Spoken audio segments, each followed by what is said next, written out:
Thank you for joining us tonight on Halloween to discuss small government.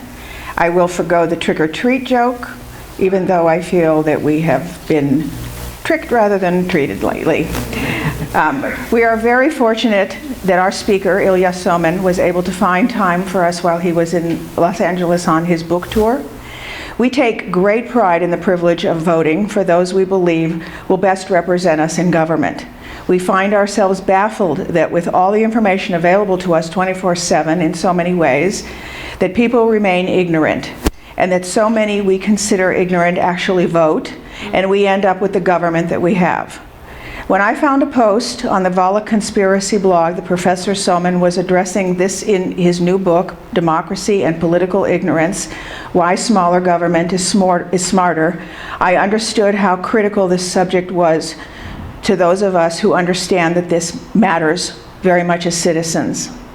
Quite a few reviews of Professor Somin's book have been published agreeing and disagreeing with his conclusions. His graciousness in response to those who didn't exactly go along with him is impressive. The handout tonight includes Professor Somin's concluding remarks. I think you will find it a valuable addition to his remarks here tonight. Professor Somin's background is quite extensive. Briefly, he is professor of law at George Mason University of Law. His research focuses on constitutional law, property law, and the study of popular political participation and its implications for constitutional democracy. His work has appeared in many scholarly journals as having published articles in published articles in a variety of popular press outlets. He writes regularly for the Vala Conspiracy blog and is of great interest, which is of great interest to even to those of us who are not lawyers, because I read it all the time and I urge other people to do so as well.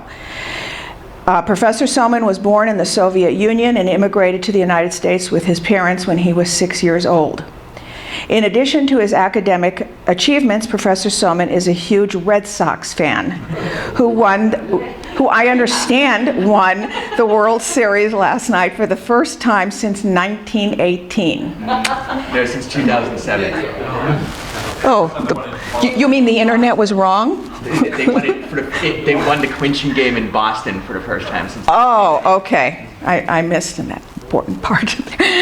More importantly, he is a dog lover, as am I, and his golden retriever is even mentioned in his acknowledgments in his book with the comment, "Retrievers are often more rational and perhaps even more knowledgeable than humans." I agree wholeheartedly, but would extend that to all dogs. We are grateful to the Lux Hotel Sunset Boulevard for their generosity in providing us with this beautiful venue and to their attentive and gracious staff. Professor Somin's book, Democracy and Political Ignorance, Why Smaller Government is Smarter, is available for sale and signing. Following his presentation, he will take questions. Please turn off your cell phones and other electronic devices.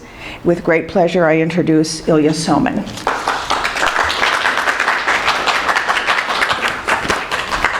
I'd like to start by thanking Doris and all of you for inviting me here and hosting me. It's a great honor to be here. In addition, obviously, to my interest in the subject of the lecture, I also have a personal interest in the issue that this organization focuses on, although obviously I'm too young to myself be the child of Holocaust survivors, and my grandparents were not Holocaust survivors either. I did actually lose a number of relatives in the Holocaust, some in Russia, others in France and other countries.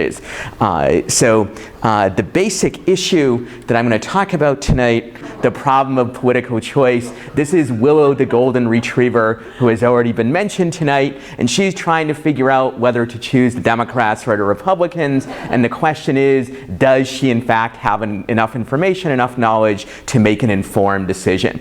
In the case of Willow, we need not worry. She is actually extremely knowledgeable and rational, but in the case of much of the American electorate, that is not the case, and the situation is much worse than it would be if all the voters were more more like Willow. So in this presentation, I'll start out by briefly talking about the problem of political ignorance and why we should care about it.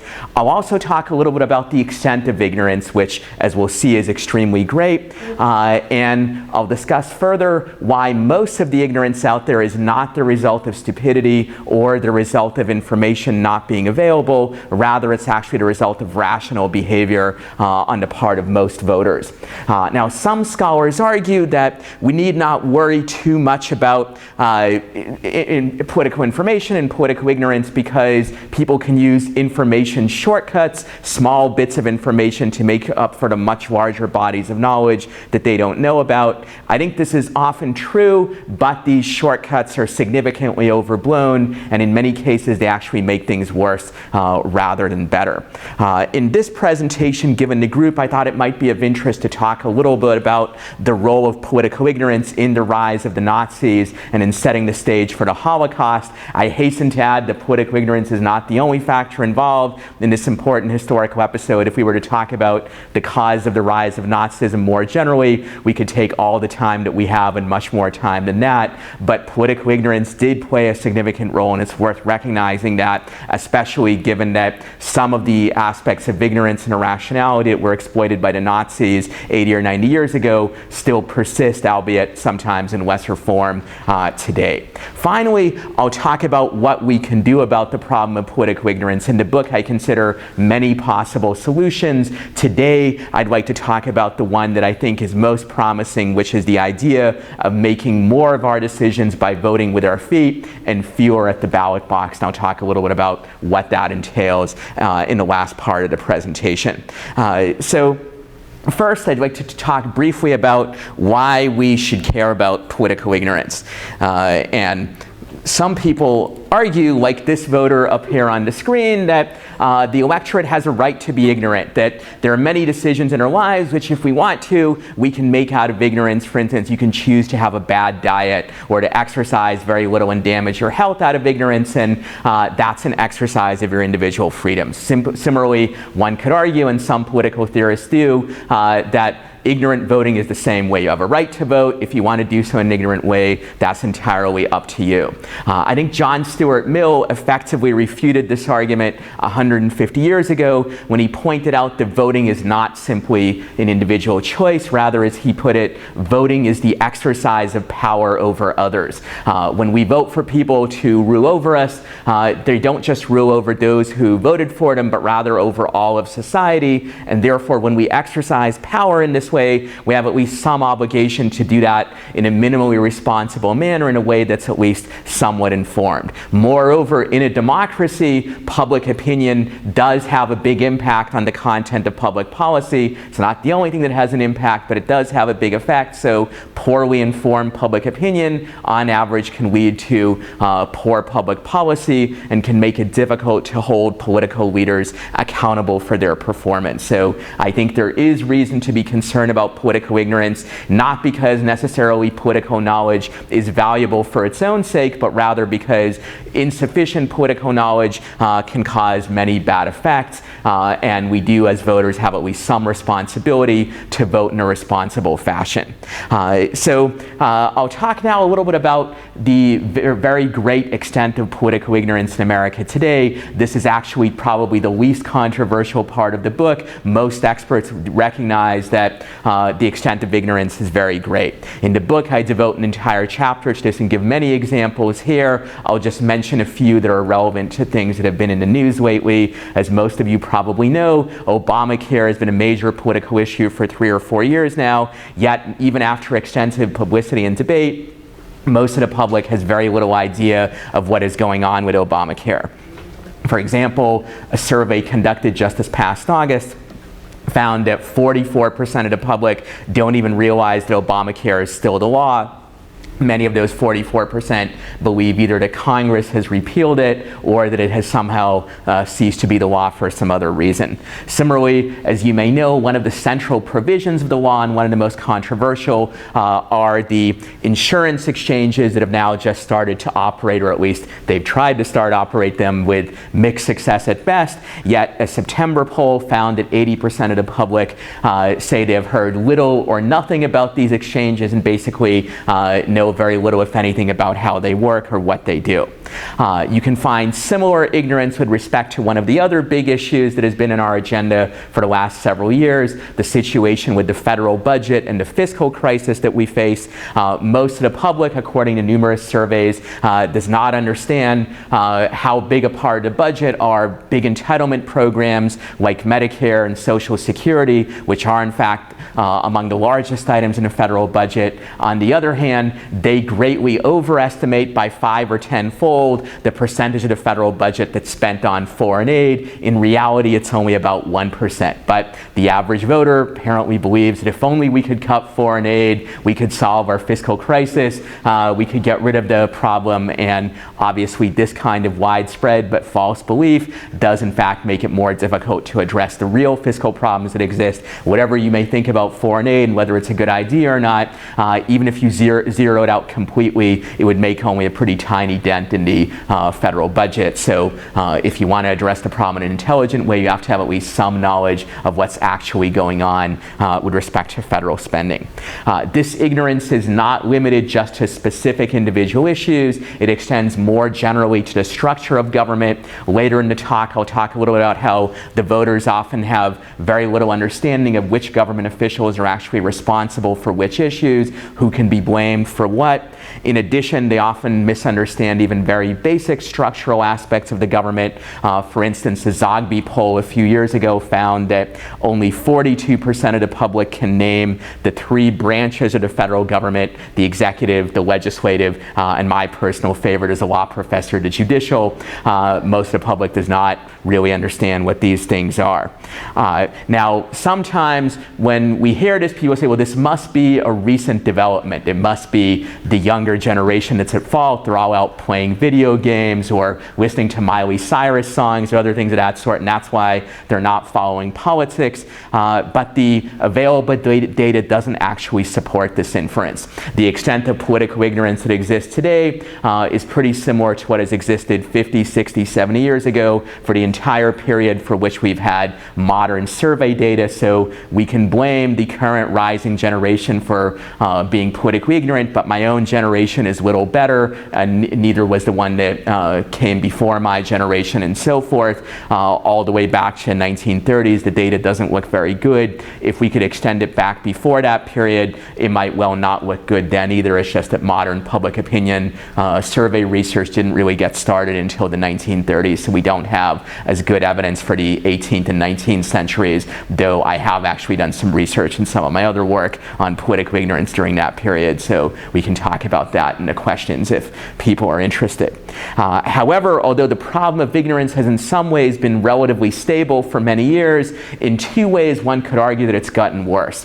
One is that the ignorance has persisted despite rising education levels and despite the availability of a lot of information through new technologies like the internet, cable TV news, and other sources of that kind. These sources have been very valuable in many ways, but they don't seem to have raised political knowledge to any great degree. In addition, the ignorance is in a worse problem perhaps today than it was 50 or 60 years ago because government has grown larger and more complex. In the United States today, government spending at all levels is about 40% of GDP, and that doesn't include a lot of government regulatory activities that are off budget, so to speak, because they take the form of regulations or mandates imposed on the private sector, so they are expensive, but the expenses just don't show up in the government budget. They show up in private expenditures, which the government forces people to engage in. So even if the voters were better informed than they are and followed government policy more closely, it would be the case that most of them would still not know very much about more than a small fraction of all the government activity that is out there. So when you hear data like this, many people's reaction is, well, it must be because the voters are stupid. Or alternatively, some people will say the problem is that the information isn't out there or it's being kept from us in some way. Maybe the biased media is keeping it away from us.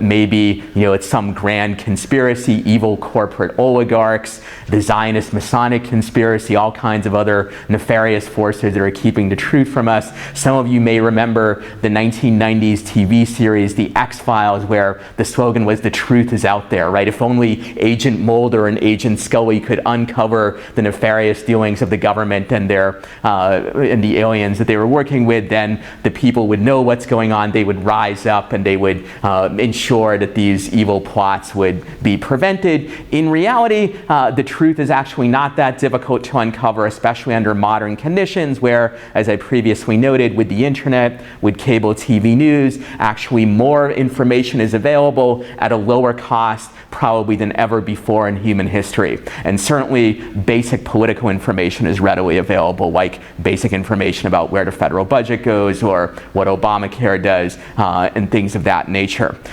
It's also not the case that the problem is that the public is stupid. Of course, some people are stupid, but the majority of people probably are not. Indeed, as I note in the book, the data over the last 50 years actually shown that IQs are rising both in the United States and in much of the rest of the world in general. So people are actually more intelligent probably than they've ever been in all of human history, so far as we have data to go back, but they're not using that intelligence for the most part to acquire political knowledge. And the reason why not is actually for most people it's perfectly rational behavior not to spend much time and effort acquiring political information. Why is this the case?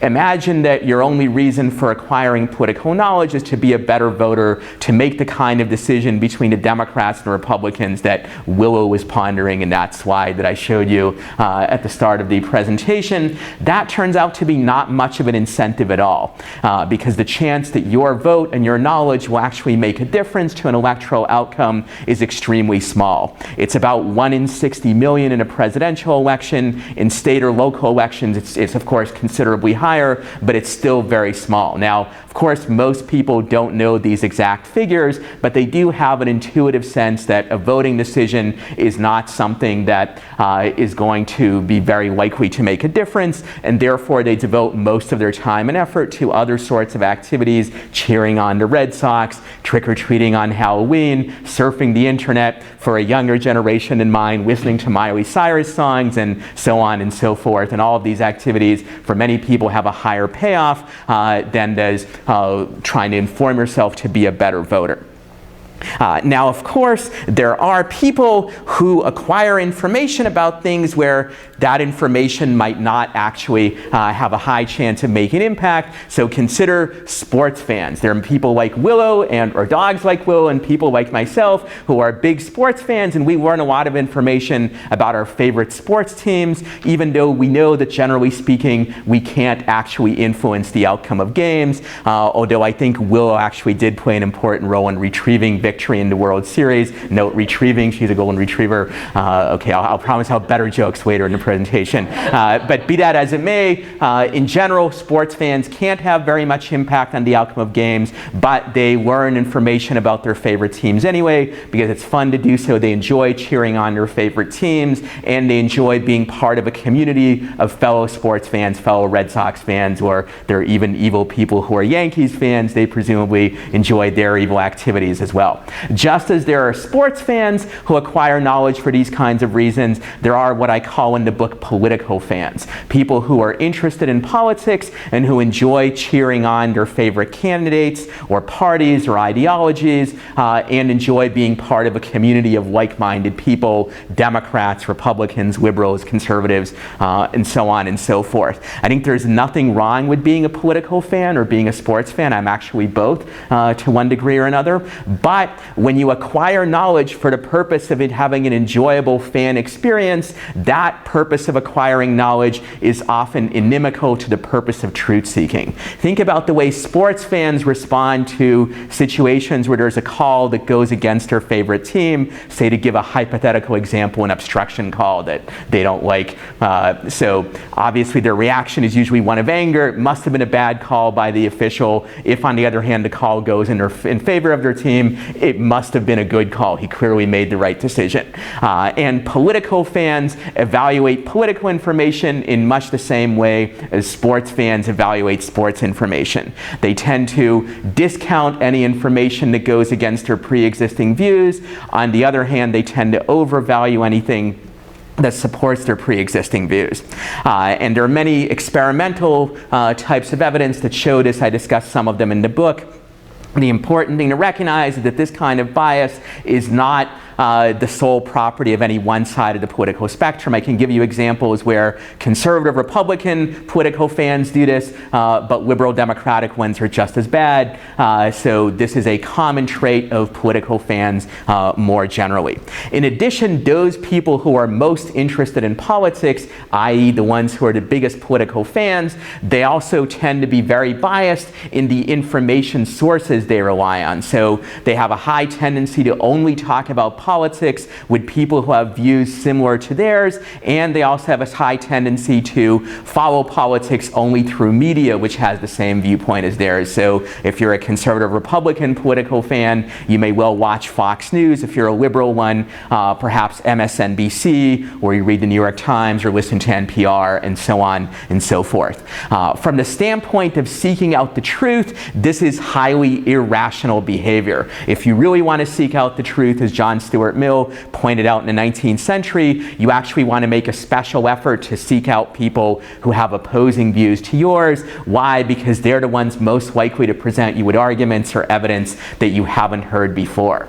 However, if your goal is to enhance your fan experience, to enjoy being with like-minded people, to have your pre-existing views reinforced, and to avoid the psychic pain of having your pre-existing views upset, then this actually is entirely rational. As economist Brian Kaplan puts it, he calls this rational irrationality. When your goal in acquiring information is something other than seeking the truth, it's actually rational to be very biased in the way you seek out information and the way you evaluate it. This is not to say that political fans, or sports fans for that matter, deliberately believe things that they think are not true. Obviously, that's an oxymoron. If you believe that something is not true, then that means you don't actually believe in it in the first place. But what it does mean is that you relax your intellectual standards in evaluating the new information that you get, or in deciding what kind of information to seek out. Being logical and unbiased in the way that you evaluate evidence is hard work. It can be psychologically painful, and most people, including political fans, do not want to take all this time and effort and psychological pain when the payoff, being a better voter, is so extremely low. So rational irrationality is a further layer of the problem of political ignorance. Among those who do acquire political information, many of them acquire it for reasons other than seeking the truth. Now, as I mentioned earlier, some scholars argue that we don't need to worry about political ignorance very much. Why? Because we have information shortcuts, ways that we can use small bits of information to make up for the much larger amount of information that we don't know. In the book, I devote an entire chapter to these shortcuts, and I go through a large number of them. Here, I'll just mention a few of the most prominent ones. One possibility is opinion leaders. That is, I might not know much about politics, but I can rely on the suggestions of somebody who knows more than I do, a trusted person who's much more knowledgeable than I am, or perhaps a canine like Willow. I can rely on her advice. Another possibility is you might have knowledge from your everyday life that is relevant. So if you run a business and business is going poorly, maybe that's an indication that the economy is generally doing badly, and if so, maybe their incumbent politicians are at fault for that. So I can blame them based on information from my everyday life. The information shortcut that is most commonly cited in the academic literature on the subject is this one, retrospective voting, exemplified by this famous quote from Ronald Reagan, where he asked during the 1980 election, are you better off than you were 4 years ago? And the idea is, if you are better off, then maybe you should vote for the incumbent politician, the President Jimmy Carter. If, on the other hand, you feel like you're worse off, and in 1980 most people felt like they were worse off, then you should vote for the challenger, who in this case just happened to be Reagan. The basic idea here is maybe you don't need to know very much about the specifics of government policy or politicians or the like. All you need to know is, are things going well? If things are going well, you reward the incumbents at the polls, and they'll have incentives to continue their good policies. On the other hand, if things are going badly, you can vote to throw the bastards out. Then you can elect a new set of bastards, but the new set of bastards will have incentives to adopt better policies, because they're going to know that if they don't, if things continue to be just as bad or worse, then they will be voted out in their turn.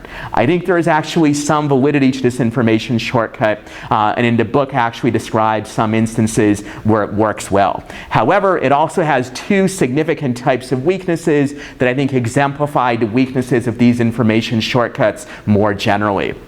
One of them is that in order to make this shortcut work effectively, you need some pre-existing knowledge that much of the public doesn't have. In this case, the knowledge that you need is at least some understanding of what is actually going on in the status quo and what of it the incumbents are actually responsible for. And it turns out that much of the public most of the time doesn't actually know that. So the biggest determinant of electoral outcomes in most national elections is actually the short-term condition of the economy.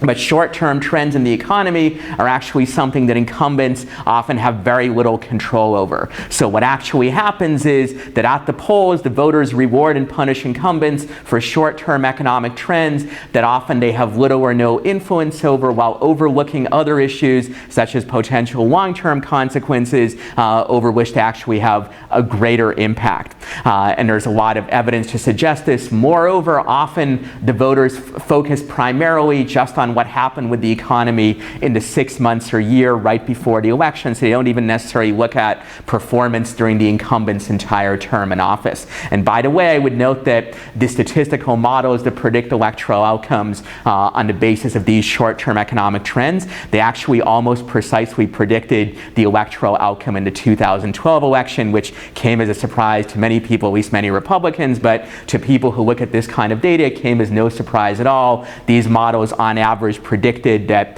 Barack Obama would win a little bit more than 50% of the two-party vote, and he beat that by maybe 1 or 1.5 points compared to what the models would predict. Perhaps Mitt Romney, and this may come as news, but he wasn't all that charismatic a presidential candidate, so he did a little bit worse than the statistical models predicted that he would do. But in general, these kind of sort of short-term thinking, focusing on economic trends, it correctly predicts the vast majority of presidential and congressional elections.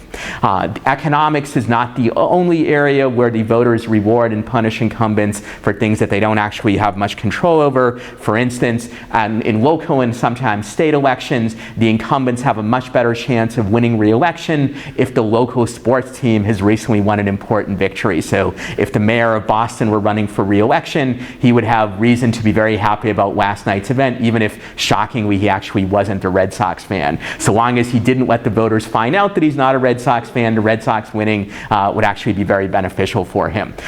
Similarly, there are other examples like this. So in farm states, when there has been a recent drought which depresses farm production, the governor and some other officials are much less likely to be reelected, even though obviously they have no ability to prevent these droughts. Two political scientists at Princeton have found that when there are shark attacks in coastal areas, the incumbents suffer for it. So when Jaws surfaces and decides to take a bite out of somebody, that's bad news for the local politicians, even though in most cases the politicians don't actually have much ability to prevent sharks from doing this sort of thing, though I suppose if they watched a movie they could have hired that shark hunter character to go out and try to address that situation. In addition, information shortcut theories have another common weakness, which is that they implicitly assume that people select these shortcuts primarily for the purpose of seeking out the truth. In reality, much of the time people choose shortcuts because they're entertaining or because they enhance their political fan kind of experience. The opinion leaders shortcut that I mentioned earlier is a good example of this. If you really want to use the opinion leaders shortcut effectively, what you would try to do is find opinion leaders who know a great deal about public policy and have a good track record of predicting the effects of past policies. Perhaps Nobel Prize winning economists or renowned experts in particular areas of policy that you may be interested in. If you look, however, at who are the most popular opinion leaders out there, it's not primarily those who know the most about public policy or have the best track records. It is rather people like, say, Jon Stewart or Rush Limbaugh,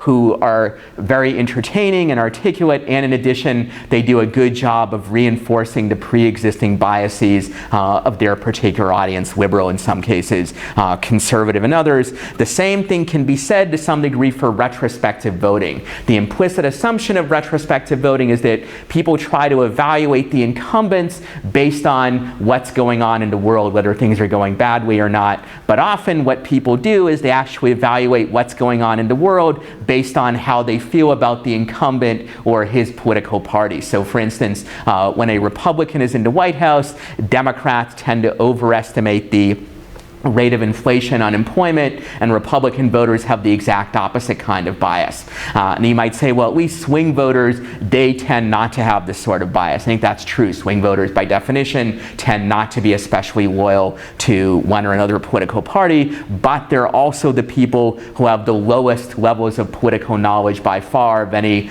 group that we can identify. So although they suffer less from rational irrationality and bias, they suffer even more than more partisan voters do from just ordinary rational political ignorance. These swing voters who often have the biggest impact on electoral outcomes are actually the ones who know the least about public policy, which is not a very comforting thought, but it's borne out by a lot of public opinion data.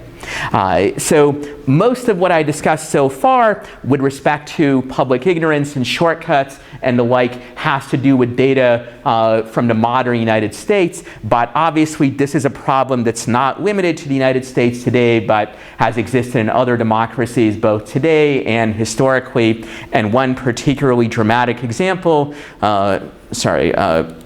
here we go. This slide is slightly out of order, but that's okay. The particularly dramatic example that I had in mind was that of the Nazis and their rise to power, which is of obvious relevance to this group. Adolf Hitler was actually well aware of the role of political ignorance in politics, and he actually wrote about it in his book Mein Kampf. And he said there, the receptivity of the masses to information is very limited. Their intelligence is small, but their power of forgetting is enormous. And he then recommended that the way you deal with this is you give people very simple propaganda and you repeatedly repeat it so that people get the message, because you can't assume that they'll get it if you only say it once. And he also said that you want to say things that are very simple and intuitive and easy for people to grasp, even if they don't know very much. Now, this formula should be familiar to you because obviously Hitler wasn't the only politician to hit on this.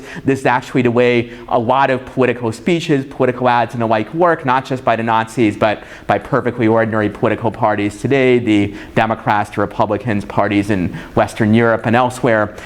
This formula does work. Political professionals are very aware of the issue of ignorance and how to exploit it, and Adolf Hitler and the Nazis were particularly good at it, but they certainly weren't the only ones, and they probably weren't the first to hit on this. However, their exploitation of ignorance did play an important role in their rise to power, and I'll just give a couple of examples of how it did so. One is that most German voters in the 1920s, just like probably the majority of American and European voters today didn't have much understanding of even basic economics. So when the Great Depression hit and other economic problems in the Weimar Republic, the Nazis found it easy to sort of find intuitive scapegoats for these problems, and the scapegoats they primarily focused on were foreigners and to some extent also, of course, Jews and other despised minority groups. When you don't know very much about economics, it's easy to say, well, the people who must be at fault in these problems are foreigners or members of some minority group, because it seems more intuitive to blame those people, those foreign elements, than to blame yourself or blame the ordinary leadership class of the nation. Moreover, in addition, the Nazis relied heavily on a fallacy that is widespread both in Germany at that time but also today, which is the zero-sum view of the economy, that the way the economy must work is that if some group gains, then that must be at the expense of another group. So they could point to the fact that the Jews, for instance, or also some other groups were on average wealthier than Aryan Germans, and so that must be because the Jews were somehow prospering at the expense of the Germans. This is not unique to what happened in 1920s Germany. A lot of relatively successful minority groups are the victims of this kind of prejudice, but obviously the Nazis very effectively used it to their advantage. Moreover, obviously, the Nazis took advantage of the fact that most Germans didn't actually know very much about the actual role of Jews in the economy in 1920s Germany, and so the Nazis were able to get people to greatly overestimate the actual influence of the Jews. So it was not, for instance, true that the Jews controlled the banking system or the media in Weimar Germany, but they were somewhat disproportionately represented in those occupations, and that made it easy for the Nazis to exploit ignorance about this. So some of what they exploited was just what I have called rational ignorance, the fact that the public didn't know very much about these issues, but they also exploited irrationality as well. One of the most common biases the public opinion researchers have found is what Brian Kaplan called anti-foreign bias. That is, if we don't know very much about political issues, we get information, we tend to overvalue information, which suggests that we can blame foreigners or some group that might be considered as the other for our problems. And so the public was very susceptible to the Nazis' efforts to blame foreigners, the British, French, and others for the problems of Germany, and also, of course, Jews, because although obviously Jews were not foreign as such, many German nationalists saw them as sort of a suspicious foreign kind of an element, and that was an important bias that the Nazis, as well as nationalists in many other situations, were able to exploit. So obviously it is not my claim that political ignorance is the thing which alone by itself explains the rise of the Nazis. Many other factors were involved. I don't for a moment deny that, but ignorance was a very important factor that certainly contributed to the situation. If the German public in the early 1930s had a good understanding of economics, and if they rejected the zero-sum fallacy, they might not have completely abjured all anti-Semitism, but it is likely that far fewer of them would have voted for the Nazis than actually did. And I certainly don't claim that absent political ignorance, everything would have been wonderful in 1930s Germany, but certainly things would have been a lot less bad than they actually turned out to be. The particular fallacies that the Nazis exploited, by the way, to some degree at least, are still with us today. Anti-foreign bias is easy to find in many surveys of the American electorate today, and also of European and other electorates. For instance,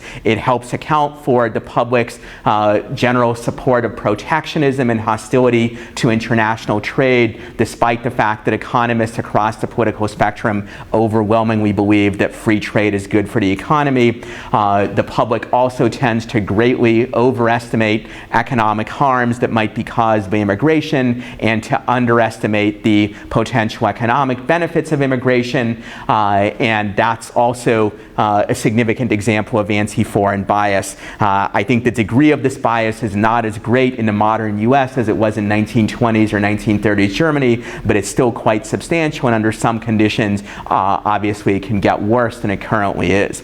Similarly, I think it's pretty obvious on a variety of economic issues, the public tends to fall prey to the zero-sum fallacy of the same kind that the Nazis exploited, and that also has a significant deleterious impact. So although I would not claim that the electorate today in the US or in Europe is as bad in these respects as the one that the Nazis were able to exploit 80 or 90 years ago, it is also important to recognize that the ignorance and irrationality that they were able to take advantage is far from completely gone.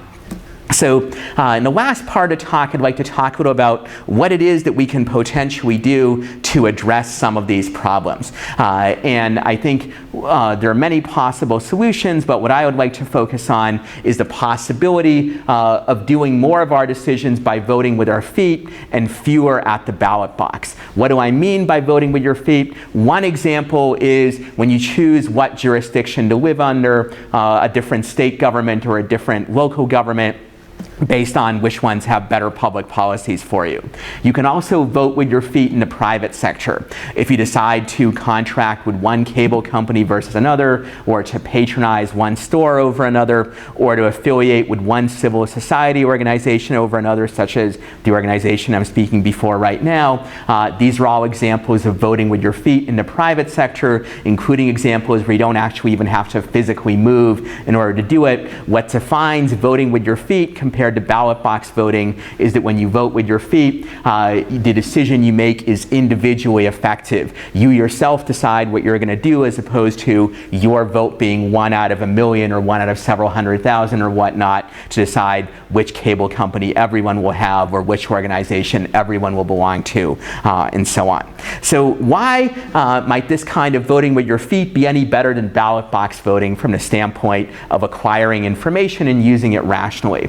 I think the answer is that you have much better incentives to acquire political information when you vote with your feet. Think about the last time you or other people you know bought a car or a TV. If you're like most people, you probably devoted more time and effort to seeking out information about the TV or the car than you did to deciding who you should vote for president or governor or any other political office. Is that because your TV is more important than the presidency, or that it deals with more complicated issues than the ones that the president would decide? No, in most cases I think that's almost certainly not true. You focused more on the car or TV decision because you knew that your choice would actually make a difference, whereas in the presidential vote, the chance that your choice would make a difference is extremely low. And what applies to incentives to seek out information also applies to your incentive to rationally evaluate whatever information you do get. Consider a very common social norm. When there's a social norm that you shouldn't argue about politics in mixed company. If you come up to somebody and you explain to them why their political views are wrong, even if you have a really devastating argument and you give them some really great new information that they've never heard of before, they probably won't thank you for it. In fact, they'll probably be pretty angry if you persist in your argument, and they might be especially angry if your criticisms are really devastating. You don't have actually good answers to them. Believe me, I know from painful personal experience, people don't actually like it if you explain to them why their political views are wrong. On the other hand, if you present to them some information that perhaps they've missed out on a bargain on a new TV or a car, or that maybe life might be better in some ways in this town versus another town, usually they'll react much more favorably. They might even be grateful, or at least they'll listen carefully to consider whether the information you're providing them is actually going to be useful to them in making their decision. Why is this the case? Why are these two social norms so completely different? I think the answer is that in the case of having your political views criticized, for most people it's all pain and no gain, right? They have the pain of having their views criticized. If they lose the argument, they have the pain of being humiliated or looking stupid, but there's very little gain to be had, because at best you can make a better decision in a voting context context where the chance that your better decision make a difference is extremely small. On the other hand, when people are criticizing you with respect to your foot voting choices, you still may very well not like it, but there's a higher probability that you'll actually get useful information that you can then take effective advantage of. So what's true here as a matter of theory and intuition is also, I think, validated by a lot of empirical evidence. Even under very difficult conditions, historically, foot voters have often succeeded in getting information and using it rationally. A particularly dramatic example that I note in the book is the case of African Americans in the Jim Crow era South 100 years ago, where even though many of them were poorly educated and information was much harder to acquire than it is today, there was certainly no internet or a close equivalent to it. Nonetheless, millions of them were able to figure out the conditions were relatively less oppressive in the northern states than in the South, and they acted on that information and took advantage of it. Certainly, it didn't solve all the problems caused by racism in the early 20th century US. I don't for a moment deny that. However, it is the case that they made themselves much better off than they would have been otherwise, and even under highly adverse conditions, they effectively acquired information for foot voting and evaluated it rationally. And there are many other similar examples that I discuss in the book, and of course today, foot voting and acquiring information for it is much easier. People have higher education levels than they did 100 years ago, and information is more readily available. Now, I certainly don't deny that foot voting has various potential downsides. In the book, I deal with a number of them and explain why they're not as severe as they might otherwise be. Here, I'll just briefly mention the most obvious problem, the issue of moving costs. Moving costs are an obvious problem with foot voting. Of course, it's costly to pick up and move. You might have to leave your job, your friends, buy a new house, and so on and so forth. I think this is a genuine issue. However, it is the case that millions of people effectively move in the United States even despite it. Over some 43% of Americans have made at least one interstate move in their lifetime. Many more than that have made moves over a shorter distance within one state. In addition, if we decentralize power to the local level as opposed to the state level or to the private sector, moving costs of foot voting can be greatly reduced. In the case of private sector foot voting, often you don't even have to move at all to switch the company that you provide that you get goods provided by. So to the extent that we can decentralize power to a more local level or even to the private sector, moving costs can be greatly reduced. The other two big objections that are usually made to foot voting are the possibility it might lead to the oppression of minorities. There is a historical view that in the United States, federalism has been terrible for minorities, citing the history of the oppression of African Americans as the main example. And there's also the objection that it might lead to a race to the bottom. That is, when you move from one state to another, states might have incentives to adopt policies that only attract powerful big business interests, and by, say, letting them pollute as much as they want to, and the like. I think both of these are genuine problems, but I think also both of them are significantly overblown. And if you're interested, I'll be happy to discuss why in the question and answer session. I also devote a lot of space to these issues in chapter 5 of the book.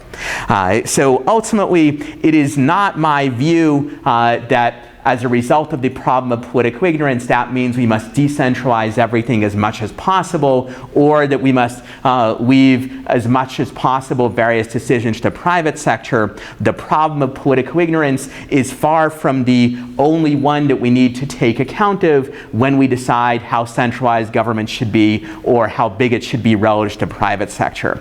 However, political ignorance should be a major issue in our discussion of these issues, and too often today it tends to be ignored when we consider the question of federalism or the question of the appropriate size and scope of government. If you read the book and you agree with all of my arguments, you might not end up being as libertarian as I am. You might still say to yourself, well, Somin is off his rocker. We should have a bigger or a more centralized government than he says we should. But I think if you do read the book and you do agree with the arguments, you will at least be more libertarian and more supportive of decentralization than you yourself otherwise would be. The more you take the problem of political ignorance seriously, the more I think you're also led to the conclusion that smaller and decentralized government is smarter, even though it might not be better in every conceivable other respect. Before I close, I do want to mention one possible additional solution to political ignorance, which is retrieverocracy. When you, as in this picture, have an electorate, the majority of which is made up of golden retrievers, then you probably get much fewer problems of ignorance than you would otherwise. But until that happens, I think smaller and more decentralized government is also a solution worth considering. So on that note, I'm very happy to conclude, but I'm going to now descend from my high podium here, and I'll be very happy to take your questions. Great presentation, Dr. Somin. I agree with you. I believe in subsidiarity, and the smaller the government, the better. The more decentralized, the better. But how do we get there? Because I think you'll agree that Washington just keeps growing and growing and growing, but we're going in the wrong direction. How do we reverse that trend? So it's not an easy question to answer. I do take a stab at it to some degree in the conclusion of the book, where I note two things. One is there are actually other democracies which in recent years have been successful in greatly diminishing the size and scope of their governments. Our neighbor to North, Canada, is an excellent example. They greatly diminished the extent of their government spending and regulation over the last 15 to 20 years. Until these recent years, Canada historically always had a much larger government than the US. Today, actually, the situation is reversed. On most measures of economic freedom and government spending and the like, Canada now actually outranks the United States. And there are a number of other democracies which are also outranking the US, Switzerland, Luxembourg, New Zealand, Ireland to some degree. Some of this is due to deterioration in America's performance on this measure, but some of it also due to improvement in theirs. In addition, even in the United States, as recently as the 1990s, we had federal spending fall substantially as a percentage of GDP. As of 2000, it was only about 18% compared to close to 25% today. So while it's not easy, government can be shrunk, and there are other democracies that have had some success with that. Government also can be decentralized relative to where it is now. I think one possibility is that if you look at surveys, the public actually does have a pretty substantial distrust of government. If you look at polls on which professions are the least trustworthy, politicians are always at the top. They even outrank my profession, lawyers, in that regard. The challenge, I think, is channeling that distrust into convincing people to support reductions in the size and scope of government, as opposed to thinking, well, if only we have the right politician in power, our troubles will be over. A person who is a uniter rather than a divider, or a person who will bring change we can believe in, to just take two examples from recent political history. So it's a difficult challenge, but it can be done. I think it's more realistic to try to persuade people that they should support general reductions in the size and scope of government than to try to get people to pay close enough attention to a big and complex government that they can monitor individual issues effectively on a sort of case-by-case basis. Should I call on people, or? Yeah. Go ahead. Go ahead. Okay. Oh, You have the mic, go ahead. okay. Thank you. No, it's a terrific speech. I really enjoyed it. It seems to me that one party right now, at least, has such an incredible incentive, and they've been so good at exploiting and perpetuating political ignorance.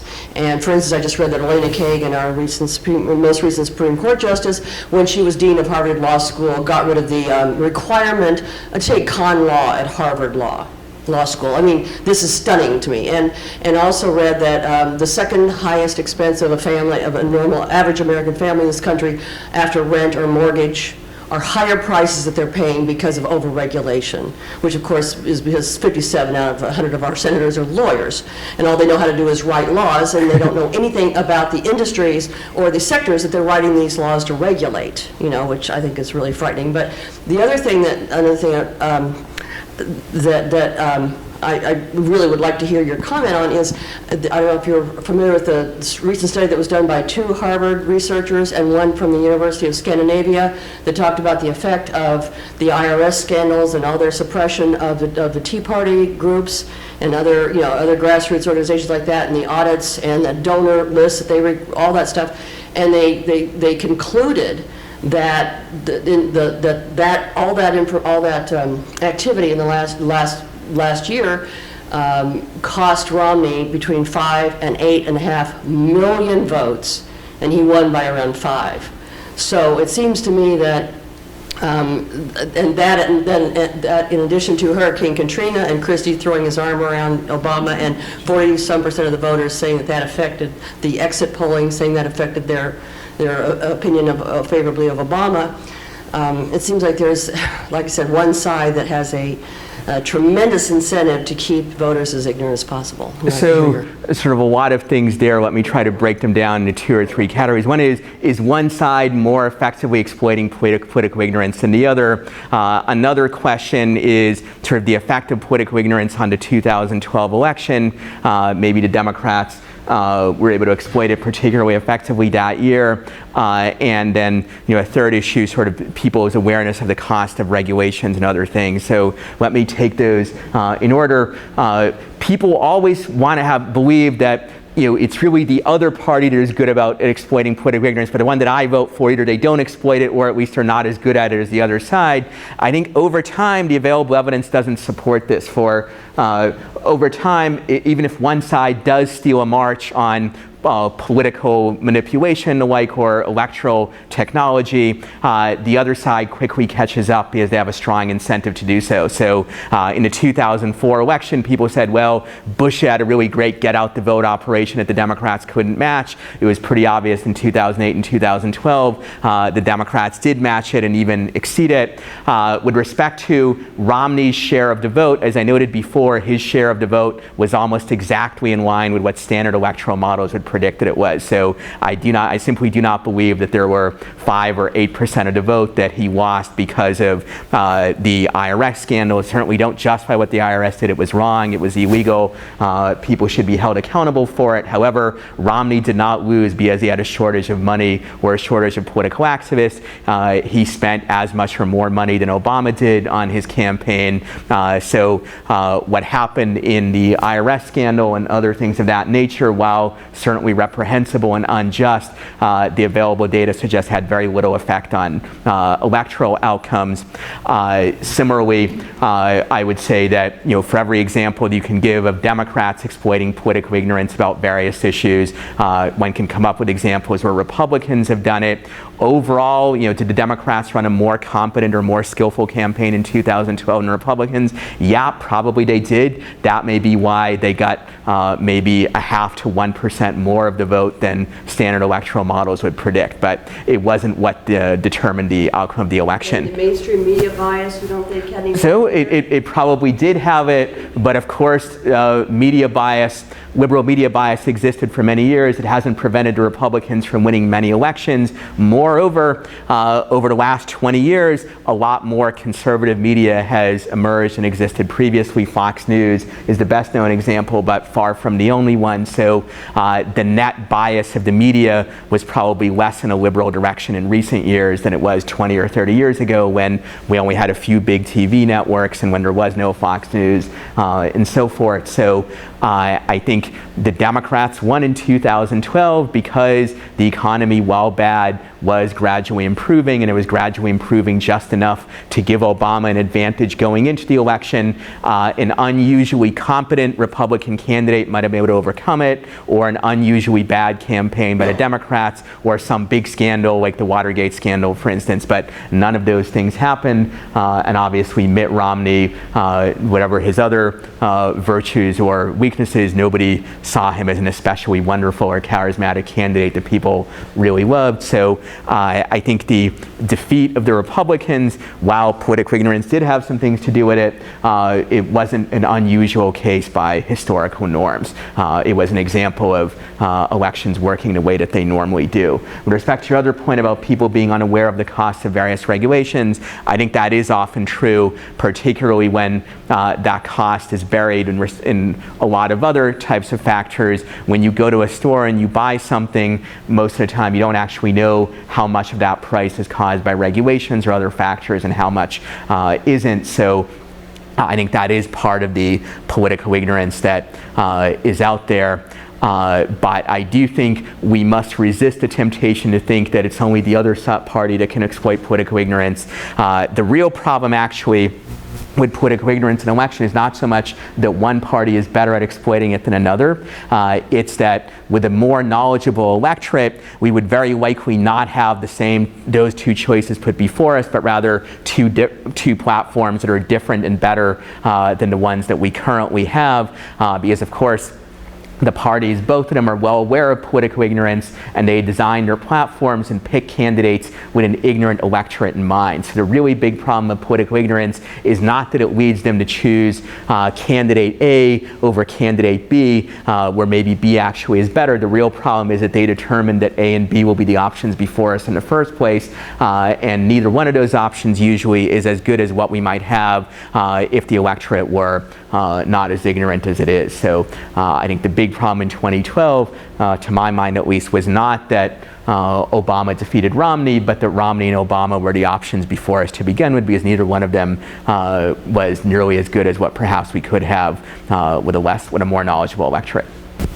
I'm taking than you. I have two questions. Yeah. One, I'm a Canadian citizen in addition to of dual citizenship, and I'm from Canada. I have noticed that they are that they are decentralizing. Sure. I'd like to know what happened. Yeah. How did it happen? And then I have another question, which is off. You mentioned it, but it's not on topic. With what's going on now, you said, like what the people involved in the IRS thing, like Lois Lerner, should be held accountable, and we always hear about this. They need to be held. What does that mean exactly? Sure. So on the first question in regard to what happened in Canada, if you're interested in this, there's a great study by economist David Henderson published by the Mercatus Center actually at George Mason University. If you just Google David Henderson in Canada, you can come up with it. The basic story, and I'm going to oversimplify grossly because it's a complicated story, is that Canada was in very severe fiscal problems in the 1990s, and both sides of the political spectrum over time realized that they had to do something about this, otherwise things would get worse and worse, both for the things that the right-wing parties supported, but also for the left-wing party as well, which was actually in power at the time, the Canadian Liberal Party. So they were able to come together and have a fairly broad consensus in favor of cutting things, and to be honest, it did help that it was the left-wing party that led the charge on this, because left-wing voters who would not have tolerated this from the opposing party were more willing to tolerate it from their own party, right? When voters tend to give their own party more slack than the opposite party. So you see in the US, Republicans tolerated things from George W. Bush that they wouldn't have tolerated from a Democrat. Many Democrats are tolerating some things like the NSA spying, which they would be less tolerant of if it was a Republican. So you have to have a kind of broad consensus that the situation is really severe and this needs to be done. And you also had similar stories that I could tell about New Zealand and about Ireland and about some other cases. Is it easy? No, it's actually quite difficult. I'm not saying that shrinking government or decentralizing it is at all easy, but it is at least possible, as we can see from these examples, whereas the idea of getting an electorate knowledgeable enough to actually keep good track of a government as large and complex as we currently have, the chance of that happening, I think, is much less. Now, with regards to, I'm sorry, what was your other question again? What is holding accountable? Oh, what is holding accountable? So there can be different degrees of holding accountable. I had in mind things like, at the very least, firing the people involved from their jobs, plus in cases where people violated the law, subjecting them to prosecution. So one can debate exactly how much accountability or what kind is best, but I do think when you have abuse of this kind, there have to be at least somewhat severe consequences. So at the very least. Who would do that? So it depends on the particular individuals that we're talking about and how to do it, but obviously, ideally, you would want the politicians at the top to fire these other officials, and if they don't do so, the politicians should suffer at the polls. Part of the reason why that doesn't happen to a greater extent than it could, than it actually does, is in part because the government is responsible for so many different issues that it's not easy for rationally ignorant voters to focus on this one and to really impose punishment for it. So typically you only see punishment for a scandal if the scandal is unusually large and easily traceable to the higher up, something like the Watergate scandal, where eventually it could be traced all the way to the White House. In the case of the IRS scandal, the scandal is significant, but it's much harder to pin it directly on the president or a higher level official. You can pin it directly on Lois Lerner, if I remember her name correctly, but how many of the people actually know who Lois Lerner is or care about her? So in the minds of much of the public, this is not a sufficiently large enough scandal to really capture their attention when you weigh all the other things that are competing for it, especially as other events keep on arising, like the Syria situation, now the shutdown crisis, the Obamacare website, and so forth. So and when you have government responsible for so many different things, it's tough for the electorate to focus on any one for very long. So that's one reason why. Well, I guess Lois Lerner was forced to retire. There hasn't been more accountability for this particular scandal than actually has occurred. Should I call on people, or Well, go ahead? we'll pass the mic around. Okay. Okay, so I have two questions, one question, one comment. The first about the 18th century, and you said that while the records aren't there, it would seem that there was ignorance at that time too. And what came to my mind was, at least the American population, you had the Federalist Papers. Sure. And the population, which not only was able to read those issues in those papers, but discuss them intelligently. So that, I wonder how what you say about that in terms of ignorance in the 18th century. And then I have a second question. Sure. Okay. And then the second, really more of a comment, it's kind of a frightening comment because it's about your comment about economic ignorance and how the Nazis were able to exploit it. And two things that came to my mind were, well, in the real severe economic depressions, let's say, or recessions over the last 100 years, let's just take the Great Depression and let's just take the Great Recession of 2008, and whether it was the Nazis or Franklin Roosevelt or now Barack Obama and the Democratic Party, economic ignorance led to had a huge impact that really has not been overcome yet. We're still living through the 100 years of Franklin Roosevelt and worse. And so that's just really kind of an observation. I don't know how you can really get rid of economic ignorance either, because economics is not an easy thing for most people to understand and appreciate. So, no, I don't need the mic. You can all hear me anyway, plus I have this recording device. So, on the issue of knowledge in the 18th century, yes, the Federalist Papers did exist, but we can't assume that the average person was reading the Federalist Papers and understanding them. In fact, if you look at what the Founding Fathers thought of the electorate of their day, they actually had a pretty low opinion of it. For instance, James Madison wrote in a letter that he thought most of the voters who voted for delegates to the Virginia ratifying convention for the Constitution didn't actually understand the issues at stake. We don't know for sure that Madison was right about that, but obviously he was an experienced politician who, to some degree at least, knew his voters. And if you look at the other writings of the Founding Fathers, expressions of concern about the dangers of political ignorance was actually a major theme of their thought. So that's one reason why they included various undemocratic elements in the Constitution, like the Electoral College, which originally was supposed to play a bigger role than it actually did. And it's also one reason why they wanted to keep the power of the government more limited than certainly what we have today. But that said, we don't have survey data for the 1780s, but we can't assume that just because there were Federalist Papers, that meant everybody was reading it and understood it, any more than we could assume that just because today there are sophisticated studies by economists or political scientists, of which there certainly are many, even if not as eloquent as the Federalist Papers, but the average voter probably isn't reading those things. And I suspect that the average voter in the 1780s may not have read the Federalist Papers, though obviously it's hard to know for sure. One advantage the voters of that era did have over today is that obviously government was less complex and dealt with a narrower range of issues, so maybe even if you devote only a small amount of attention to government policy, it's spread over fewer issues. With respect to economic ignorance and the Great Depression and the impact it had, I agree with you. I've written about how economic ignorance exacerbated some bad policies that were put in place in the Depression. Obviously, even today, economists argue and disagree among themselves over what should have been done in the Depression or what caused it, but there are quite a number of policies that were adopted, even most economists at the time and today would recognize as obviously wrong, such as cartelizing large sections of the economy in order to raise prices and actually also artificially raise wages as well, thereby raising unemployment and also raising price at a time when many people were already unemployed and already suffering. This was a huge component of many New Deal programs, and there would likely have been less of it, maybe not zero, but less of it had there been less economic ignorance at the time. It's too early to say how many of the policies adopted in the last few years were similarly, at least in part, the result of ignorance. We can argue about that, and I suspect we will be arguing about it for a long time, but certainly ignorance does make things worse during these crises.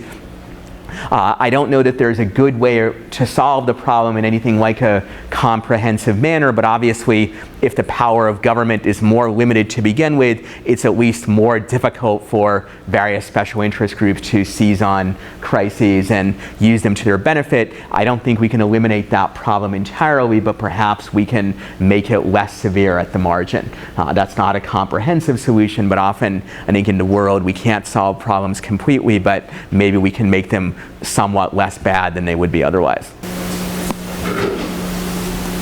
Several points, please. There are numerous examples of how one vote or a few votes or 100 votes changed very many things. I was talking to a group last night, a Tea Party group, as a matter of fact, about how there is a bill they're trying to get repealed in California. I didn't know about it, maybe you folks don't either, that the governor passed, signed, legislature passed, that allows a kid in school to choose his own gender whenever he feels like it, so that he can go in the ladies' shower, and somebody postulated that the football team will all say, okay, whose turn is it to be girl of the day? And then they'll have some football player, for example, go in the girls' shower, and your 14-year-old girl, daughter in there on the volleyball team taking a shower, whatever she's in there for, she has to endure this big jerk coming in there naked and whatever. And that's the law in California now. And there's an attempt to repeal that law. Nobody knows about that. But the point was that in that district, if a few more temples or churches had put out a few more voters, that district would have changed its representation, and that kind of a law wouldn't have passed. So a few votes result in a law that is heinous, and people don't even know about it, and that's only one example. There are many, many examples in history where 1 or 2 votes or 3, and if we just got that word out, your vote counts. It may be the difference. We see these in the news from time to time. So, trouble is, we're dumbing down the schools. Somebody else brought up the fact that with this Common Core, for example, small illustration, the 6th grade vocabulary standard is now the 8th grade vocabulary standard. Just an example. We don't compete with the world in terms of mathematics and literacy and whatever else the case may be. We're at the bottom now internationally, and they're going to further dumb down the schools, trying to tell them something about constitutionality in the schools to get them to turn out to vote is almost hopeless. And if you don't think that 5 or 6 networks, national networks, and all the media, and all the universities saying that the left wing is the way to go has a difference, it does. Believe me, it does. Look, They were saying before the government shutdown, if there's a shutdown, it's the Republicans' fault. And that gets to be common knowledge. Everybody knows it's the Republicans' fault. And I can tell you in 2 minutes, it wasn't. It was Obama's fault and Harry Reid's fault that the government shut down. And I could tell you that very quickly if you like as to why and who. But no, the common knowledge is it's the Republicans' fault and they're going in the toilet. And it's not true, but we don't fight back. The Republicans don't fight. They don't know how to fight back. I'm sorry, go ahead. No. That's it. So I think there are several questions here. First, on the significance of one vote, I think it's important not to conflate one vote being decisive in a legislature, where it's indeed more common for in a group of 50 or 100 or even 200 or 300 legislators for one vote to make a difference versus one vote in a popular election to make a difference. And the issue, what's relevant to the issue of political knowledge is not the likelihood that one member of Congress's or one member of a state legislature's vote will make a difference, but the likelihood that one individual voter's vote in an election will make a difference. And there are a handful of examples in American history, mostly for local elections, which really were won by one vote, but they're extremely rare, and statistically speaking, I can talk if you want about sort of different formulas for estimating the likelihood that one vote will make a difference in an election, but all of them agree that the likelihood is extremely small. The 1 in 60 million that I mentioned for a presidential election is actually a relatively higher estimate. Some other formulas would give a lower estimate. In a local or a state election, it's usually 1 in several million or 1 in many thousand. So if anything, the average member of the public is probably more likely to overestimate the significance of an individual vote than to underestimate it.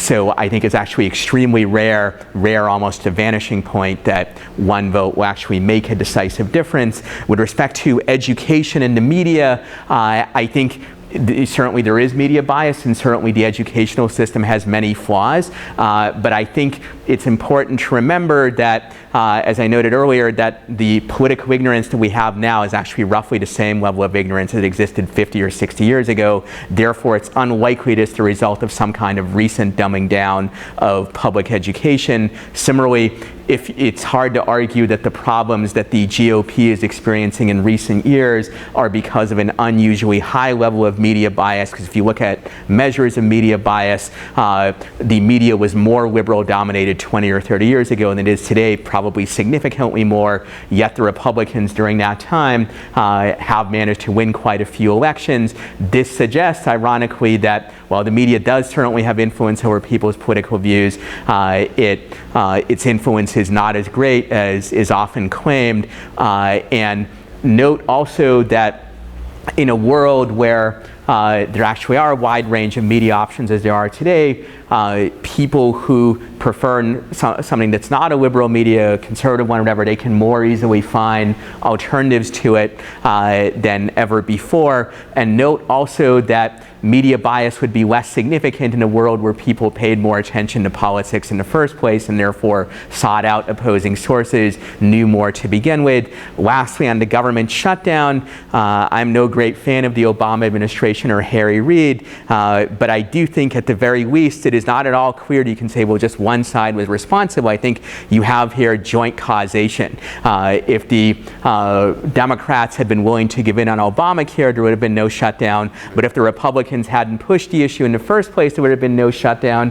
Moreover, it's worth noting that while I very much agree with the goal of getting rid of Obamacare, in fact, my next book that's coming out in a month is called A Conspiracy Against Obamacare, referring to my role and that of my fellow legal scholars who blog at the Vola Conspiracy and Litigating and pushing that case forward. I think while I agree with Ted Cruz's objective, it seems clear that the way he pursued that objective wasn't all that effective, right? So if anything, one can tell a kind of story about political ignorance here and the strategy that was developed, in that the strategy that they pushed was one that was very appealing to people who already hate Obamacare and already dislike the Obama administration. They said, yes, we must put up the biggest fight that we can in the most obvious kind of way. And there wasn't enough of an attempt to think about, well, how will people react to this who don't dislike Obamacare as much as I do or don't dislike the Democrats as much as I do? One of the problems that rational irrationality causes is that it makes it hard for people to put themselves in the shoes of those who think differently from them. So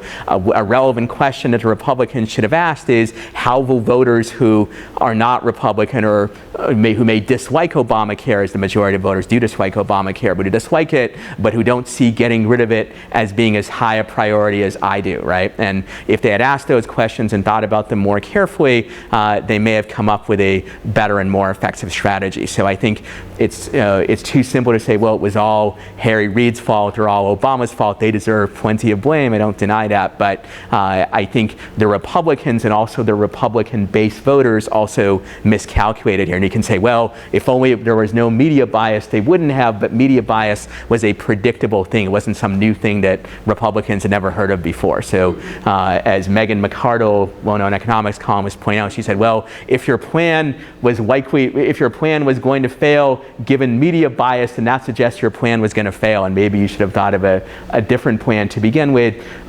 So more could be said and recognized. There's a lot of issues around the shutdown that could be talked about. We devote an entire evening probably just to that, but I do think that it's important to recognize, as I said before, that this problem of ignorance or bias is not just limited to the other side of the political spectrum. It exists on our side as well.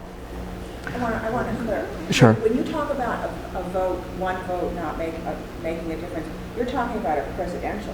No, even in a local or a state election, your odds are higher than the presidential election, but still very low. Even on we're having a special election here in the Valley. How many voters are in the election? How many people are likely to vote? Who knows that? 40,000, I think. So that probably means that the chance of your vote mattering is 1 in several thousand, which is higher in a presidential election, to be sure, but still quite low. It depends on what estimation technique you use. There are several different techniques for using this, and in the book I discussed them a little bit. Under the sort of more optimistic one, if you like, the chance would be 1 in several thousand. Under a more pessimistic one, it would be lower than that. So 1 in several thousand, as I discussed in the book, still makes it rational to vote, at least if you care about the results for other people and not just for yourself. And it still makes it rational perhaps to acquire a little bit of information about what's going on, but not very much. Contrast that with the foot voting decision, where the chance that your vote will be decisive is often 100%. Or, if you're married, my wife will get me, maybe she may not let me have a 50% say, but she'll let me have more of a say than I do in even local elections. Would it be right to understand from what I've heard, even with my eyes closed and snoring from time to time? Thank you. It's been a long day. It has indeed. That there are essentially several different strategies of ignorance. There's a strategy to ignore something that's sort of in your face, and there's an ignorance based on not knowing and not being able to find out the truth, as with regulations. And the third strategy is ignoring things that could be easily available to you, but would not matter because you know them in advance, or you suspect that they would not make a difference. In listening to you, I thought that there were at least 4 different dichotomies, 4 different positions. There is the psychological one. People really want to make prophetic statements, predicting the future. The political fans, the sports fans, their lack of ignorance, or the absence of ignorance, is based on the fact that there's value attached to being right, and there's not much value to be attached to being wrong. And this is versus the non-cohesive factor, because it doesn't really matter if you are right or wrong. People wouldn't flock to you to listen to your opinion, which was the first dichotomy that you seems to have posted. The second one was sort of cognitive. It's the fear of losing one's convictions versus a reinforcement of the desire for new. That's an entirely different strategy of ignorance. The third one I've heard from what you said was avoidance of responsibility versus search for power. ignorance that is powerless is a decision. I don't really care what happens because it's not going to put me in a position where I could make enforce any of my views or positions. And finally, the fourth one is the fear of the unknown and the desire for safety. People vote for incumbents because, good or bad, they're all bastards. We know exactly what to expect from them. And the new ones, they seem to be right, they seem to be saying the right things, but I would rather stick with this. And there is a fifth one, which I completely cannot understand, and that's the Jewish ignorance. I cannot for the life of me understand how is it that Jews, being the most educated, the most economically powerful, I suppose, the most advanced economically, culturally group with immediate access to experience pre-Holocaust and post-Holocaust, would actually ignore every sign of impending danger, either coming from the left or coming from the Islamization of the world and so on. So there are at least 5 dichotomies that I cannot figure out. So with ignorance, as with most other important phenomena, you can classify them in many different ways and create lots of different dichotomies. I think sort of it's important, strategies or dichotomies, whatever you want to call them. I think in the book, I try to sort of step back and look sort of to the general situation that we all face in the world, which is that there's huge amounts of information out there, and we can only learn a small percentage of it. Even the smartest of us, even Albert Einstein, whoever you think might be the smartest person in history, only knew a tiny fraction of the knowledge that was potentially available for him to learn. So how do we decide which information we're going to pursue and which one we don't? Generally speaking, we try to acquire information that's either inherently interesting to us, like we might read an interesting novel or the like just because it's fun, or we acquire information that would be useful to us in making decisions where our choice actually makes a difference. And political information, for a lot of people, it strikes out on both counts. It's not especially interesting, at least compared to other kinds of things. And in addition, the chance that it'll make a difference if you learn it is very low, because the chance that your vote will make a difference is very low. So for a lot of people, it's therefore rational to just be ignorant about politics. Now, there is a second group of people, a minority of the population, who are interested in politics for various reasons, but for most of them, their interest in politics is not primarily because they want to seek out the truth to become a better voter, but rather they have these fan motivations or entertainment motivations or other kinds of goals of that type. And while that leads them to acquire much more political knowledge, perhaps, than the average person would, the kind who's just a rationally ignorant voter, it also leads them to be very biased in the way they evaluate the information, because ultimately their main goal in acquiring the information is not to be a truth seeker, just as the goal of the sports fan in acquiring sports information is not primarily to learn the truth about sports or the truth about what is the better team, but rather they usually have other kinds of goals in mind. Now, lastly, with respect to the Jews, there's a saying that Jews are just like other people, they're just like everybody else, only more so, right? So it shouldn't surprise us that the problems of political ignorance that bedevil humanity in general also affect the Jews for entirely understandable reasons. If I had to say, is there anything special or unusual about Jewish public opinion, I would say that in part because it is more educated and the like, there might be a higher proportion of political fans among Jews and a smaller proportion of the pure rationally ignorant kind of voters. So I haven't seen good data on this, but I suspect that if you found the political knowledge level of the average Jewish American, it would be higher than that of the average Gentile, because Jews on average have higher income, higher education levels. But I would also suspect that in part because of that, Jews would have a higher incidence of political fandom, because political fandom is more common among highly educated people. And so you would have less of the problem of rational ignorance than among many other groups, but more of the problem problem of rational irrationality. As to the question, well, why did Jews fail to foresee the problem of the Holocaust or some other threats that have arisen? Obviously, there are many complicated factors involved, but...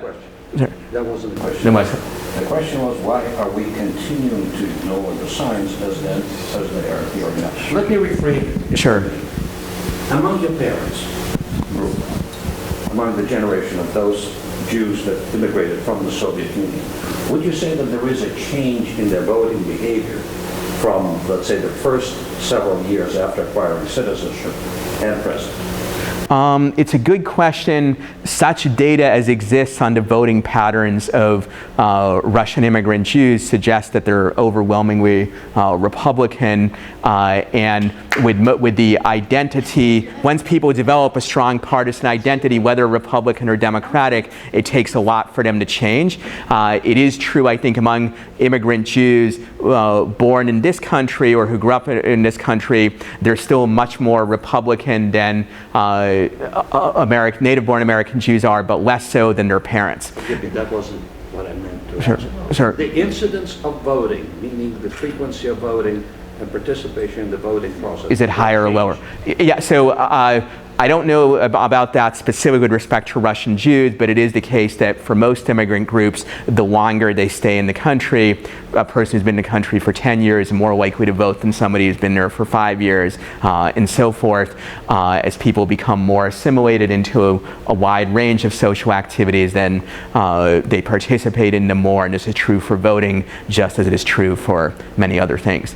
Why are Jews so overwhelmingly liberal, American? So this is a lengthy and complicated question on which entire tomes have been written. Let me try to summarize my thoughts, which on this issue actually are not especially original. I think there's a couple factors involved. One is, in the United States, as in a number of countries in Europe, anti-Semitism for long periods of history was primarily associated with nationalist right-wingers, right? This naturally led Jews, to some degree at least, to gravitate towards the political left, which, although not free of anti-Semitism, had less of it historically. Secondly, in the U.S.,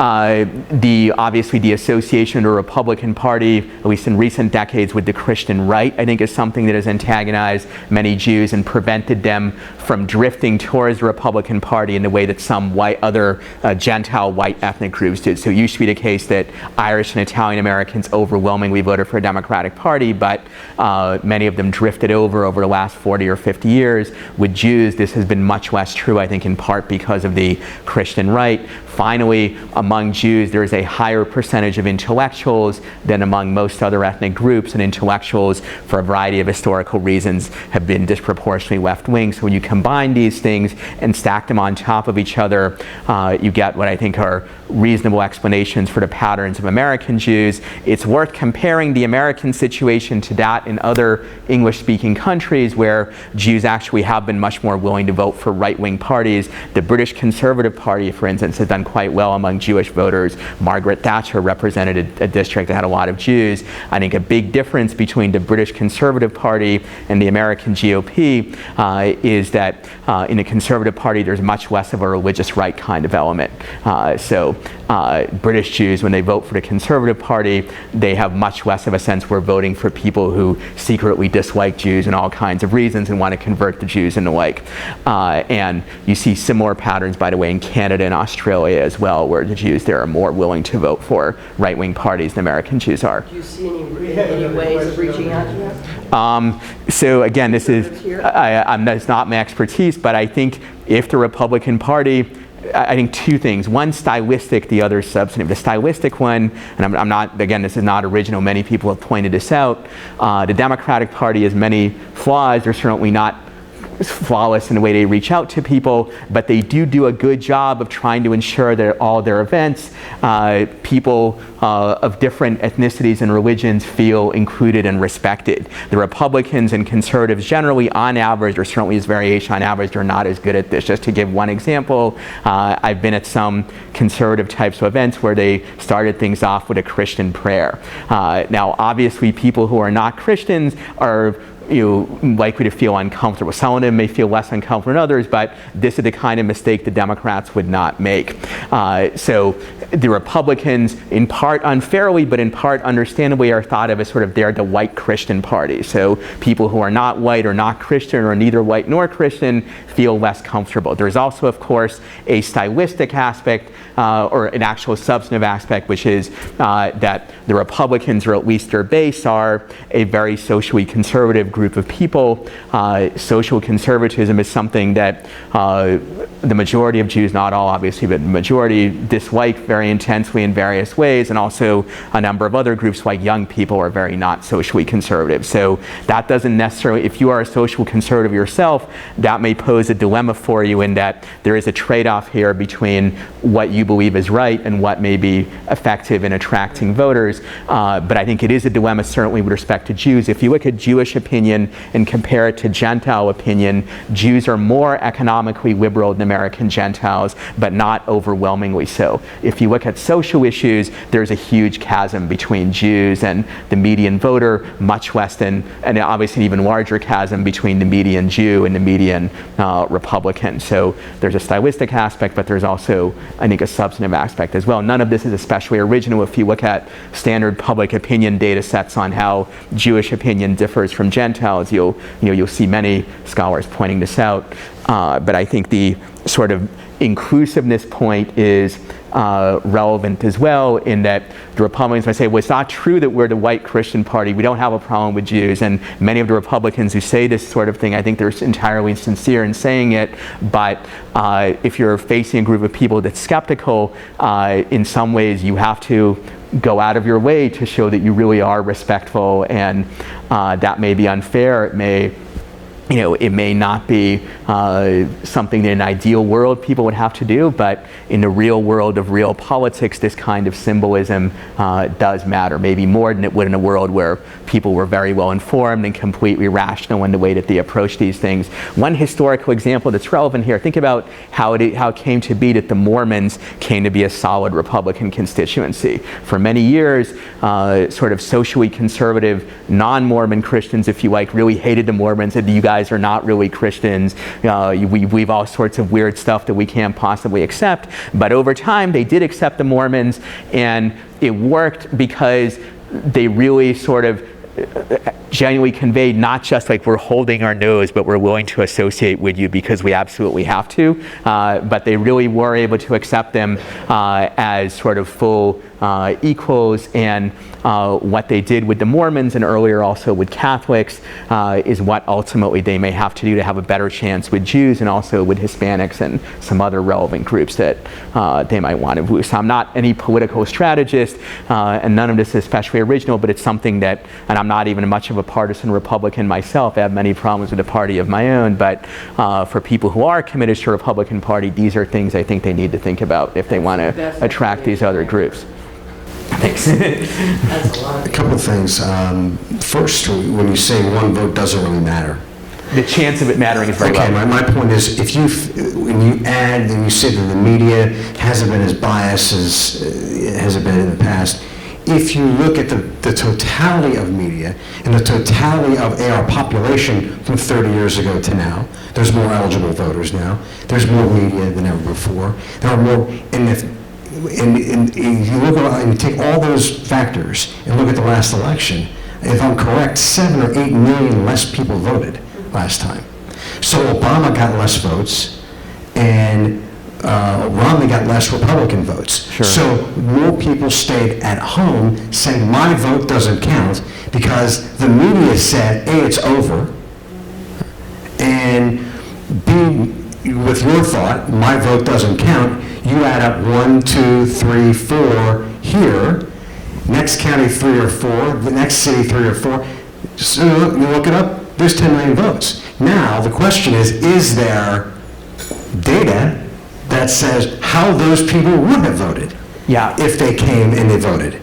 And I'll have a follow-up too. Sure. So, two things on that. Yeah, of course, you can say if you add up enough millions of votes, then they would count. That's undeniably true. But of course, the individual voter deciding whether he's going to vote, he doesn't control those other millions of votes. All he controls is his own vote, or possibly he or she might be able to influence a few friends or family or whatever. So there's a disjunction between the incentives of the individual voter and what happens at a collective level. On the question of sort of turnout in 2012 versus 2008, it was lower than in 2008, but 2008 was actually the unusual year out of those. 2008 was unusually high by modern standards.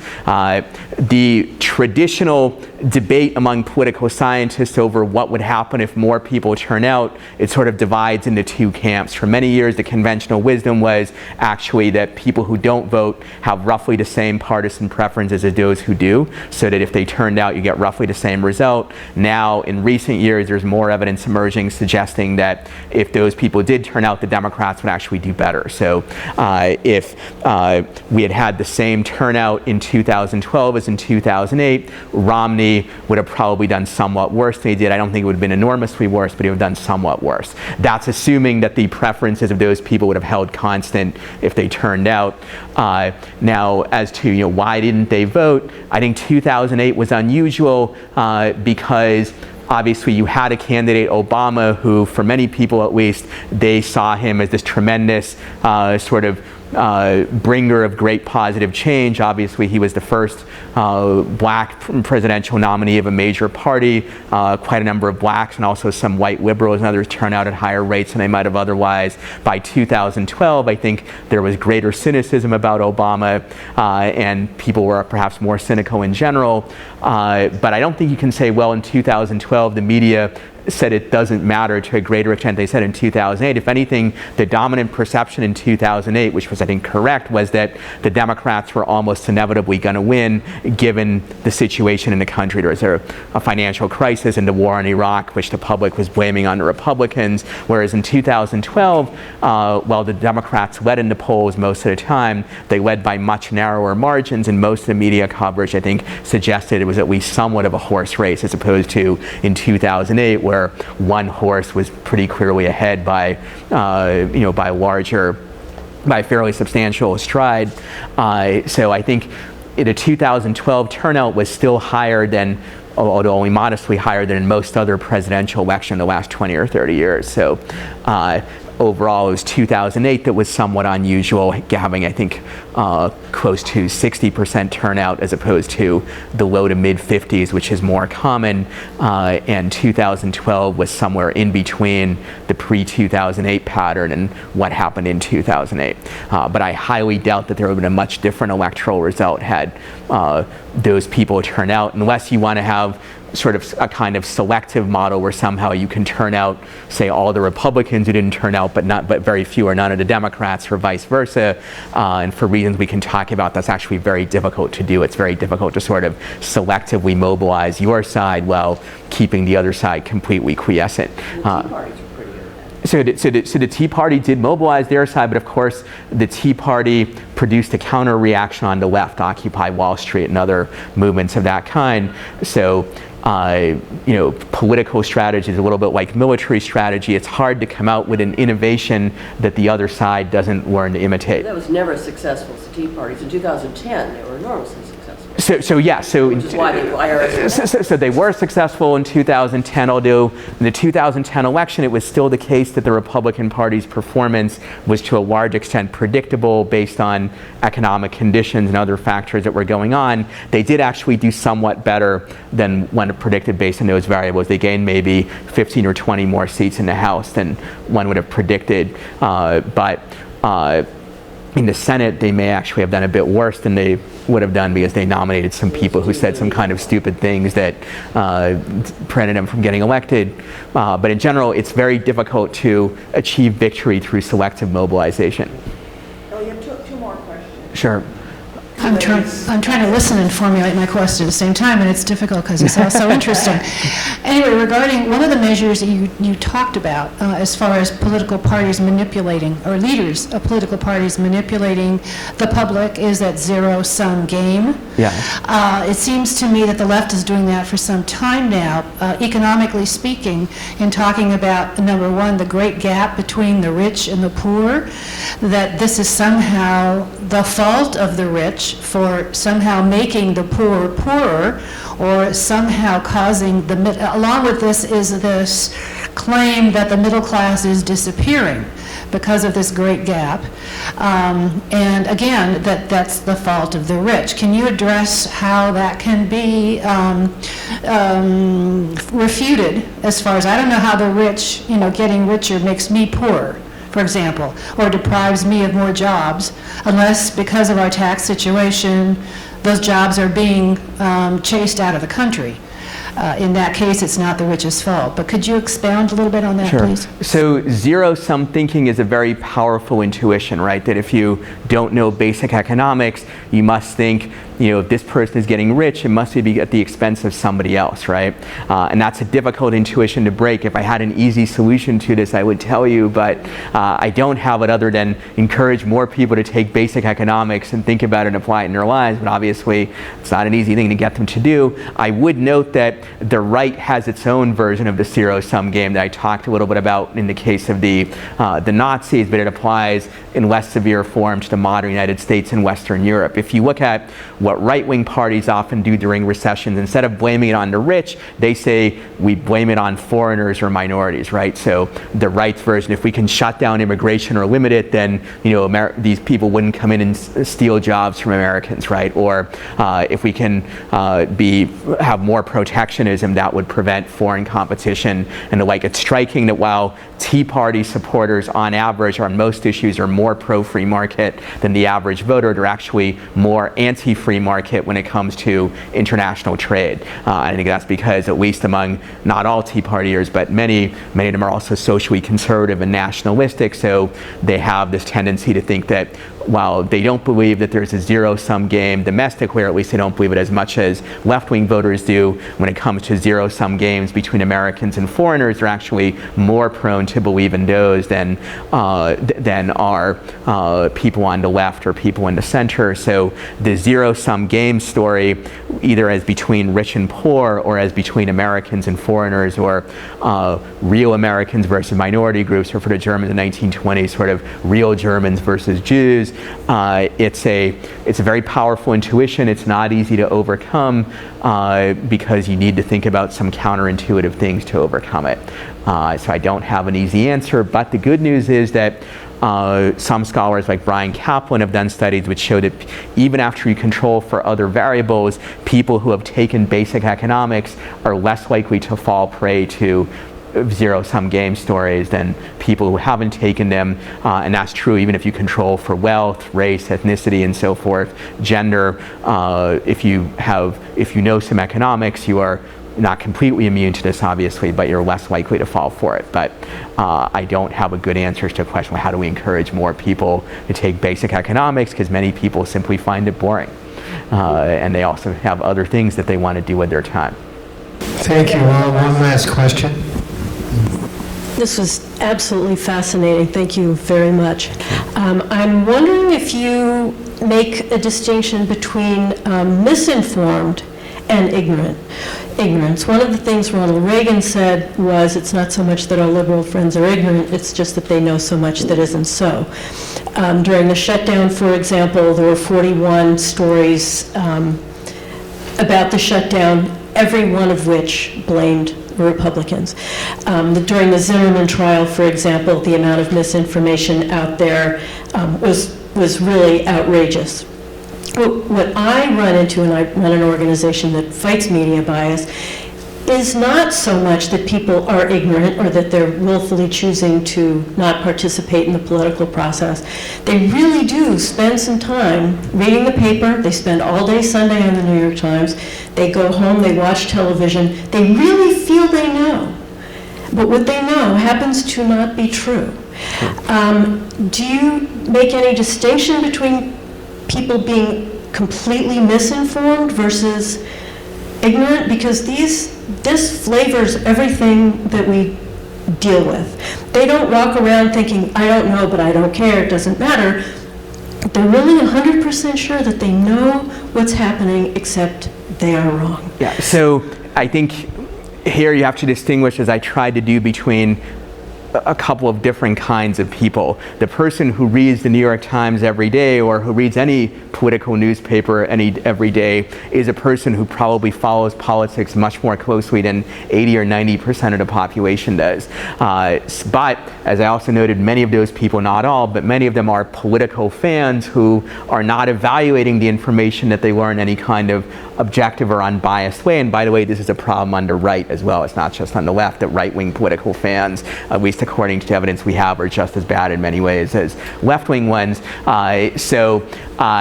You have the people who are rationally ignorant and don't know very much, but you also have the people who do know a good deal, but they're acquiring the information and evaluating it in a very biased kind of a way. And these are separate phenomena, but they are to some extent linked, because it's also worth noting that people who are ignorant and who don't follow politics closely are also, in part for that reason, more susceptible to various kinds of misinformation. So I mentioned the example of sort of blaming the Jews or blaming foreigners for the Great Depression. The more you know about economics, the more you're at least going to be somewhat skeptical about that sort of a story.